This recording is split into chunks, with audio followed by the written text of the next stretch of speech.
Puta. Hello guys, sa Moment of Truth.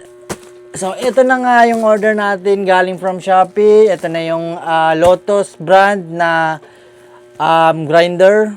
So, makikita na natin ang loob nito, kung gaano ba katibay ito, at saka gaano kaganda yung brand na Lotus. So, ito na guys, i-open na natin, i-unbox na natin.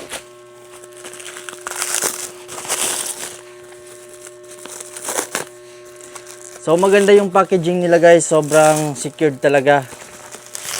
Kasi makapal na bubble wrap yung ginamit.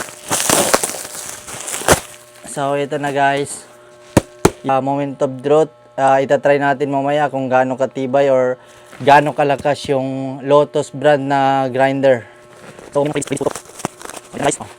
meron pa siyang box. Maliban sa yung original na box ng grinder natin. So, ito na guys. Lotus po siya. Ayan. So, i-open na natin guys. So, ito yung box niya. So, ito yung original na box ng Lotus. Dinoble lang nila ng bubble wrap pati karton para safe yung dating ng parcel sa atin or nung item nila. Ayan. So, meron Lotus. So, tingnan natin. Ito yung mismong grinder niya. So, ito na guys.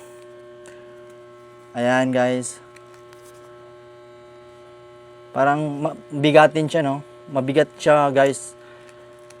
So, di kayo malulugi dito mga ka-order PH. Talagang the best talaga yung quality. Parang feel ko lang ha, heavy duty tong grinder na to. So, meron siyang kasama guys na eye protection. Ito, para di ka matalsikan ng mga bubog galing sa ginagrinder mo. Like sa bakal, ganyan. So, meron na siya.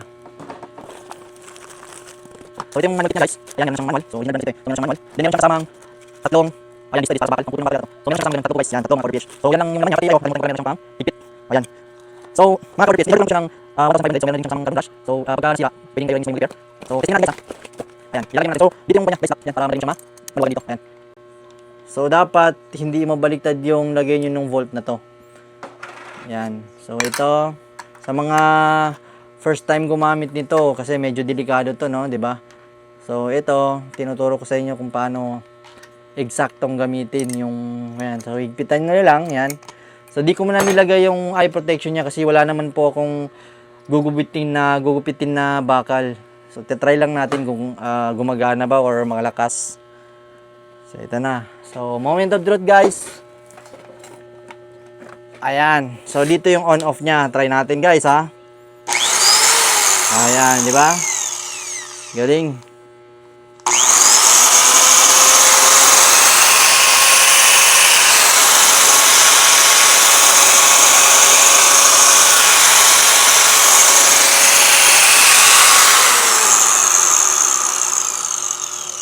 Ayan. So, ito na siya, guys. Legit po guys, magandang brand, Lotus, kaya mag-order na kayo. Nasa comment section na po ang link nitong grinder na to. Check nyo na lang po sa comment section ko. So, thank you guys.